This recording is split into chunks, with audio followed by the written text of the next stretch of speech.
Hello everybody and welcome back. My name is Necroxis and this is the continuation of the 5.3 storyline. I am on the PTR and we just finished the Blood in the Snow scenario where Moira Bronzebeard and her Dark Irons prove their loyalty to the Alliance, to Ironforge, and to the Council of Three Hammers by ending the Zandalari in Dun Morogh. So, let's continue on and talk to Lorewalker Cho for the next part, shall we? So, King Rin and the Dark Irons saved the city, and the bitterly divided Council of Three Hammers gained a new unity under the Alliance banner. How interesting. But what's happening with the Horde? Well, where the Alliance is uniting, the Horde is dividing, but let's see what happens. The Warchief and the Darkness. I see now how the Alliance King leads his people, but what is the Horde Warchief up to? Just below, a swarm of goblins is burrowing into the Sacred Vale on his orders. What does he hope to find there? We must find out. Complete the Dark Heart of Pandaria scenario. Tread lightly. Let's hear his story. The High King, his champions, and the Dark Iron Dwarves worked together to save Ironforge. Cool. The other dwarven leaders were ashamed of their behavior and vowed never again to allow fear or distrust to cloud their judgment. Nice. And so it was a human king who helped to unite the dwarven clans so long divided. Free to trust one another, all three dwarven leaders pledged their full strength to the Alliance cause. Meanwhile, in the city of Orgrimmar, War Chief Garrosh Hellscream sent goblin dig teams all across the continent of Pandaria. He promised gold and riches to any who could discover for him the hidden secrets of this land that filled Pandaria with such a dark and powerful energy. To my surprise, his people have found something right here in the Sacred Vale. What will happen now? Oh, the story is still being written. Okay, it's clear this dwarf is intent on ruining the story, so... Well, that was interesting from a different story perspective.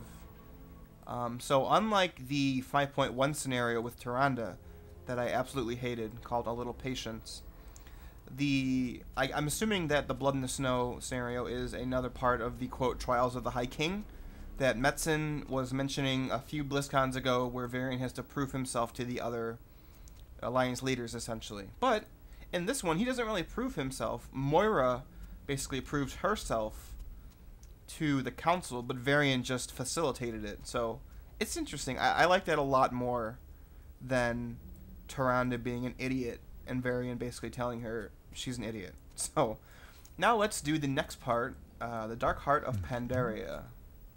Oh, I have to queue up for it. Okay. Always be learning. Here we go.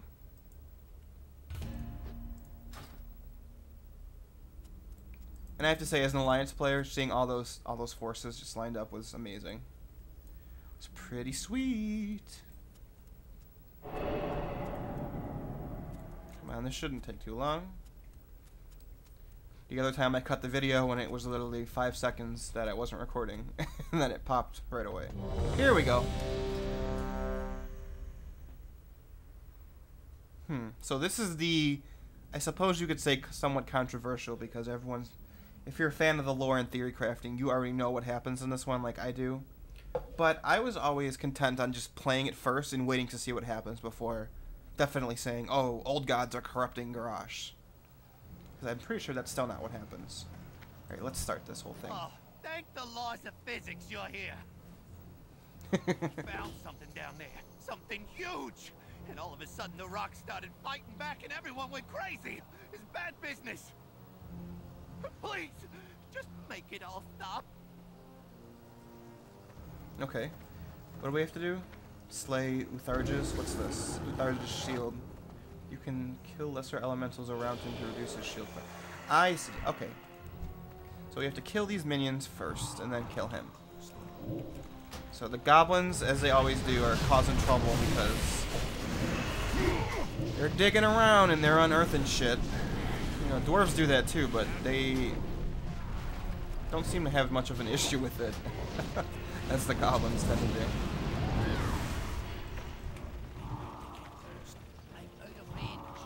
There's also a scene after this that you can only see for Horde. I think I'm going to record it after I finish this, and then I'll show it to you at the end, where the events of this scenario come back to bite the Horde in the ass pretty badly. And you'll see what I mean at the end. Because I do have a Horde. I created a Horde template character for this PTR as well, because I wanted to see... I know later on in the story it diverges somewhat, so I want to see all angles of it, and it will be my pleasure to bring that to you. Okay, so we're just killing guys. Not too interesting at the moment. So the lesser ones knock off 10. I think the greater ones knock off 20 off his shield. Just kill it. I think we'll need one more after these two. Or maybe not. Yes? No? Yes. Where is the guy? Oh, there he is. Okay. Alright, let's go fight his ass. Ooh, I got turned around there for a second. Got another fellow warlock with me, and who is this? A rogue. We are all transformed into goblins, because this is technically a Horde scenario. Or at least it's from a Horde perspective. No, I have to say, I find it very interesting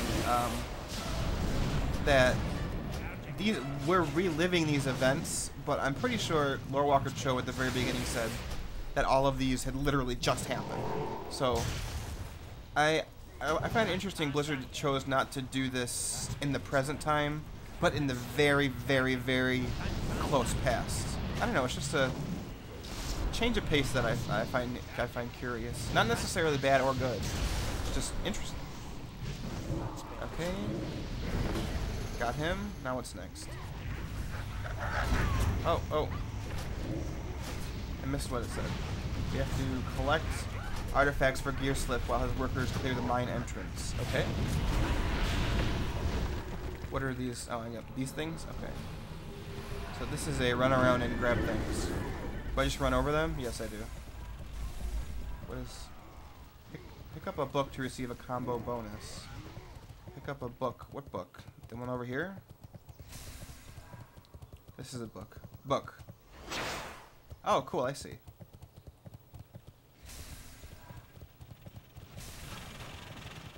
Pick up a scroll to receive a combo bonus. Now I need to find a scroll. What is this reliquary pick? Doubles the amount of artifacts you find. Okay. I need a scroll. I don't see any of them. This is kind of cool. I mean, it's not really... Oh, here's one.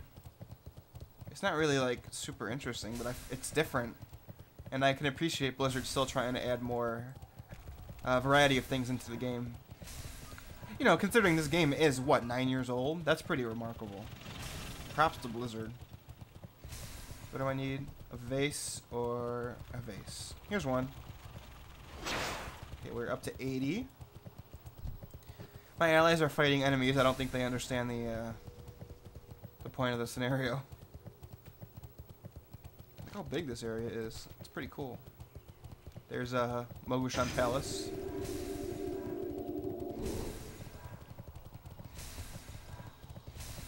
What do I need? A book. Oh, book. There's one. There's a dead Kodo just chilling here. I really like this. I don't even know why. I just find this cool because it's different. It's just for those of you who have been watching my channel for a while, you might not know, but I am a pretty big just fanboy of cool like lore stuff like this. So I might get a little giddy at different parts. Like I got the what did I coin it? The heebie-jeebies, the lore heebie-jeebies in the last video from Moira. And I'm getting that same feeling again, which is awesome. I mean, for like I said, for a game that's 9 years old, it's just nice to see that it can still keep my interest. We are almost done. We need 10 more, or 7, 6, 5. We're almost there. All done. Enter the mine. Travel deep into the Big Blossom mine and blast open the wall. I can do that. Since my allies are just chilling back there, I guess I'll do everything. Whoa! Blood of Yasarj. Ooh. For those of you who don't know, Yasarj is the dead old god that the Titans killed, whose death caused the shock to manifest on Pandaria. So, the fact that we're finding his blood is... what's the combination of words I want to use to describe this? Interesting, yet troubling for the lore. It was pretty confirmed that Yasarj is dead, so... Whoa. Mouth of Terror. I'm interested to see how this ends now. Because if Yasarj is... Whoa, whoa, oh, there's a bug. Oh, I hope I don't fall through the world. Okay, cool. Yeah, like I was saying, I hope that, what was I saying? I don't even know. This does not bode well for the, in-game lore characters of this world, if Yasarj is coming back. Which usually happens when you see blood of the old god. Of an old god flying around. Oh, we're not supposed to kill everything, we just have to get to the back. Okay. I was wandering around just trying to kill everything.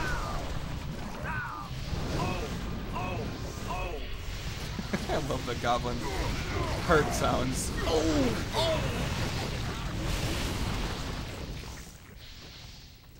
Okay, we're almost there. Oh, that's fine.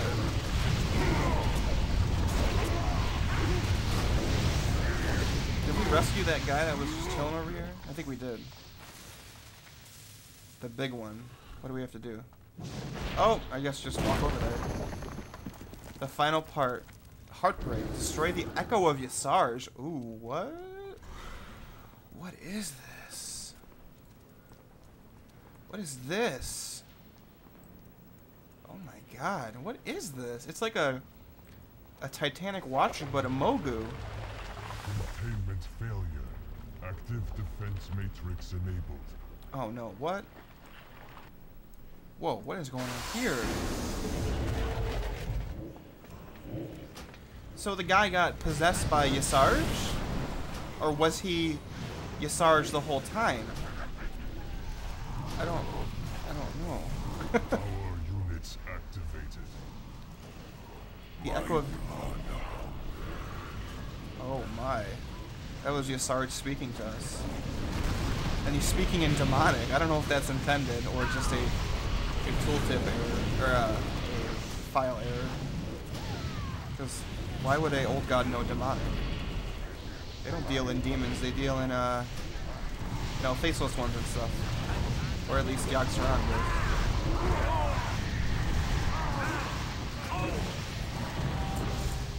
My ally died. Oh, I don't have a guild in this one. Oh well, sucks for you, buddy. Is there stuff that's gonna happen, or come on? Just what the name of all that is unholy was that thing? Step aside, Goblin. Oh, it's This Melkorok. artifact is exactly what the war chief hoped to find here. I am taking it under Corcoran protection. Uh-oh. That's not good. Oh, don't you worry, Lud. I don't think anyone wants to touch that thing again. I'll collect our money and we are out of here.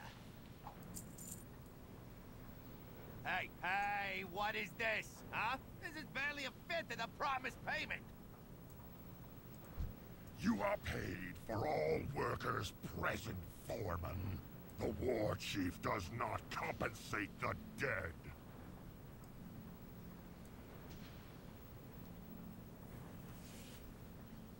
This is what has diluted the vitality of our precious horde. The voice file got cut off there.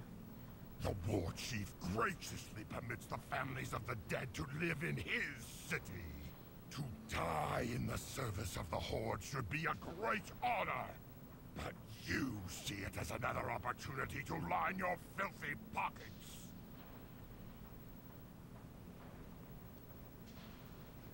Your kind disgusts me. Small, weak, honorless as thieves. Be thankful that the war chief still tolerates your presence at all. Melkorac's kind of a huge dick. Yeah, we'll see who's got Garrosh's back when it counts. Ooh. What was that, Goblin? Oh yeah, hey, no, nothing. Your hugeness. For the horde. And all that. Bye. Oh, that was fantastic. Is Melkorok gonna say something? Okay, so I've noticed Melkorok has become a boss now, and I have always been convinced since he made his appearance in Tides of War that he was gonna be a boss. This guy is just chilling here. So I guess this confirms the fact that before the Mogu went fucking bonkers, well, they're not even crazy, they're just evil.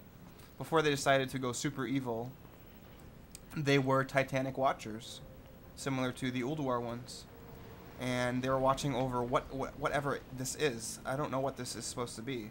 People have said it's the heart of Ysarge, but even having done this, I don't see proof of it. Just because the scenario is called the Dark Heart of Pandaria, that doesn't mean it's the heart that they found. It means the Veil of Eternal Blossoms is literally the heart of Pandaria. So I don't know if this is supposed to be.